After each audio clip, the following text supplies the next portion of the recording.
Okay, so this video is going to be on properties of solutions and solubility, talking about solubility curves, which is probably something that you've seen before in physical science, but we're just going to refresh our memory with it. Okay, so like we talked about yesterday, solution formation is when you have a solute dissolved into a solvent, okay?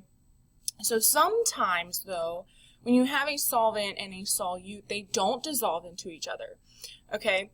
So what do we have to talk about if this happens, okay? Well, if you remember in our conversation between polar versus nonpolar substances, we said this term like dissolves like, okay? So polar substances will dissolve into polar substances and nonpolar substances will dissolve into nonpolar substances, okay? So with that being said, like I said here, like dissolves like. So if we have solids that are polar, they'll dissolve. If we have substances that are nonpolar, they'll dissolve. If we have one of each, they're not going to dissolve, okay? Liquids, we use two different terms. We say miscible and immiscible. Miscible means that they will form a homogeneous mixture, meaning a solution.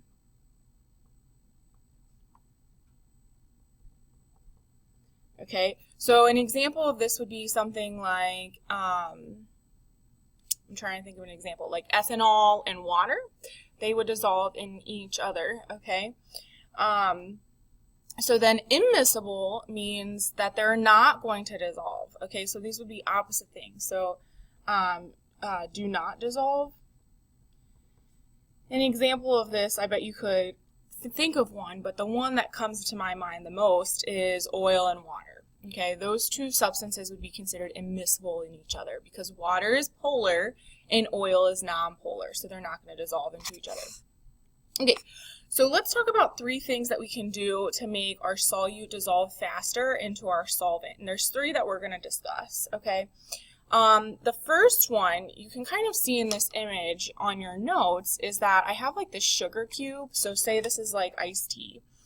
I have this sugar cube sitting at the bottom. So what would be a way that I could make this sugar cube dissolve faster into my sweet tea? And I hope that you're saying increase surface area. So what we would do is we would take that sugar cube out and we would break it up, right, to help the sugar dissolve faster, because then we're exposing more surface area of that sugar instead of just four sides, like a sugar cube would have. Okay, the next picture that you see, I have a spoon in it, which means that I can stir it. Okay, so we're going to say agitation is the second one. And then the third one, you can't really tell, but if there's steam coming off of this sweet tea, that would indicate that we heated it up. Okay, and what happens when we heat something up is that we make the molecules move faster, and then they're able to collide more readily, which will then allow them to dissolve faster. Okay, so now that we talked about miscible and immiscible things and how we make a solute dissolve faster, let's talk about this solubility, okay? What does it actually mean, okay? Solubility is actually the amount of solute that can dissolve into a solvent. Oops, I lost my screen here. Sorry guys, hang on one second. Okay, sorry about that. So what I was saying was, solubility is, okay, if we have an amount of solute, solubility is discussing how much of that solute we can dissolve into a given amount of solvent, so a defined volume, and a given temperature, okay, because temperature can affect how much we can dissolve or not, okay, to produce a saturated solution. So let's start with a saturated solution. What does it mean for something to be saturated? Okay, saturated means it contains the max amount of solute for a given quantity of a solvent at a constant temperature. Meaning, once I've hit saturation, I can't force any more of that solute to dissolve into the solvent, okay? So one way that we can tell if I have a saturated solution or not is if we have little pieces of our solute sitting at the bottom. If I have little pieces of solute sitting at the bottom, that means that my solvent can't hold that solute anymore, okay? Meaning it can't dissolve it. So then we'll see solid particles sitting at the bottom of our beaker, volumetric flask, whatever we're making our solution in. Okay, So an example of this would be somebody that really likes sugar in their coffee. Okay, coffee can only take so much sugar, right? So once you start adding sugar, it's not going to dissolve all the way. So it would be coffee with extra sugar. Another one would be the Kool-Aid. You know, if you make Kool-Aid and you put more sugar in than the Kool-Aid tells you to put in, right? That sugar is not going to dissolve all the way, and you're going to have to stir it before you drink it every single time, okay? So that's a saturated solution. An unsaturated solution is going to contain less solute possible for a given amount of solvent at a constant temperature, okay? So like I drew before, this is going to be, how would I tell if it's an unsaturated solution? I don't see any solute, okay, solid solute, which means that everything has dissolved, which means that the water or the solvent that I'm working with is able to take on all of the solute that's put in, okay? So an example of this would be, you know, if you make the Kool-Aid, how it tells you to make it, or somebody that doesn't like sweet tea and they just like sweet tea, you know, so maybe just like a little bit of sugar instead of like pounding in the sugar, okay? All right, a supersaturated solution is going to contain more solute than the solvent can normally hold, okay? So this would be, we would have to take this temperature up. Notice how it doesn't say at constant temperature like these two did, okay? Because when we make a supersaturated solution, we have to increase the temperature really, really high so we can force a ton amount of solute into a solvent, okay? So my prime example, I have two examples for this, would be my first one is the sweet tea, southern sweet tea. If you've ever gotten sweet tea from the South, it's always so much sweeter and so much better than sweet tea from the North, okay? And one of the main reasons for that is that they dump tons and tons and tons of sugar in it. And in order to force that sugar into the sweet tea, they have to raise and boil the temperature of the sugar inside of the tea to actually force that sugar to dissolve into the solvent, okay? That's my first example. Another example is if you've ever made fudge before, right? Fudge is another example of a supersaturated solution. And fudge, right, you have to increase the temperature of your chocolate or whatever you're working with, peanut butter, whatever it is, and you literally have to force that all of that sugar, because if you've ever taken a bite of fudge before, you notice that like it's like a crunchiness because of all of that sugar that's inside of the fudge. Okay, so that's a supersaturated solution. Okay, so how do I use this information with a solubility curve? Okay, so let's kind of talk about this.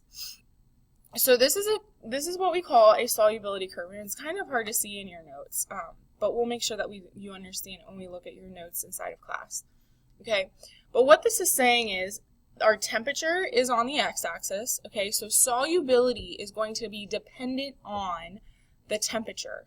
Okay, and on the y-axis we have the solubility in grams per 100 grams of water. So ultimately our solvent in this case is water, and we're dissolving all of these substances into water. Okay, so that's kind of what it's telling me. So for example, what's going to happen if we look at KNO3, KNO3's line is going up, so as temperature is increasing, the amount of grams of KNO3 that I can dissolve into 100 grams of water is going to increase, okay? And don't get confused by the 100 grams of water. That just means 100 milliliters of water. It's the same thing. Okay, so let's just kind of look at a couple of these, and then we'll do more in class, okay?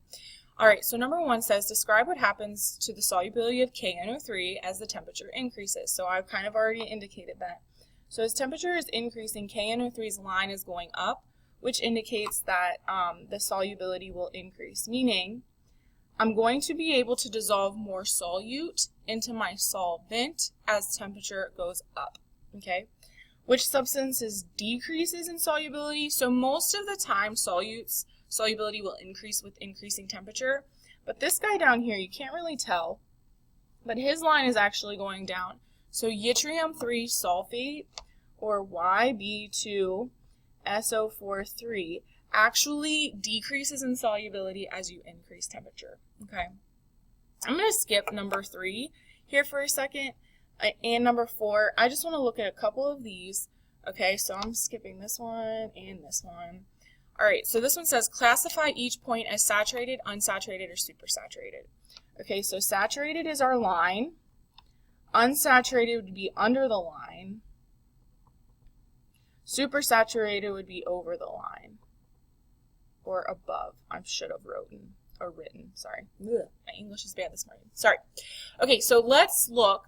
So we're going to try and figure out where our point is in comparison to its solubility curve, okay, in our graph. So the first one says, if I have 40 grams of KBr at 60 degrees Celsius, is this going to be saturated, unsaturated, or supersaturated? Okay, so I'm going to go 40 grams at 60 degrees Celsius. So I'm like right here. Okay, and I'm going to compare that for KBr. So KBr's line is here. I'm way under the line, so we're going to say that this is going to be unsaturated. Okay, I'm going to do one more, and then that'll be it. 100 grams of NaO3 at 40 degrees Celsius. So 100 grams of NaO3 at what degrees Celsius? 40. So 40, 100. It looks like I am right on the line. So that means that this is going to be a saturated solution, which means I'm not going to put any, I cannot at 60 degrees at 40 degrees Celsius, I cannot put any more than 100 grams into the solution without it not being dissolved. Okay, so that is solution properties and solubility curves, and we'll do more practice with this in class tomorrow. Thanks, guys.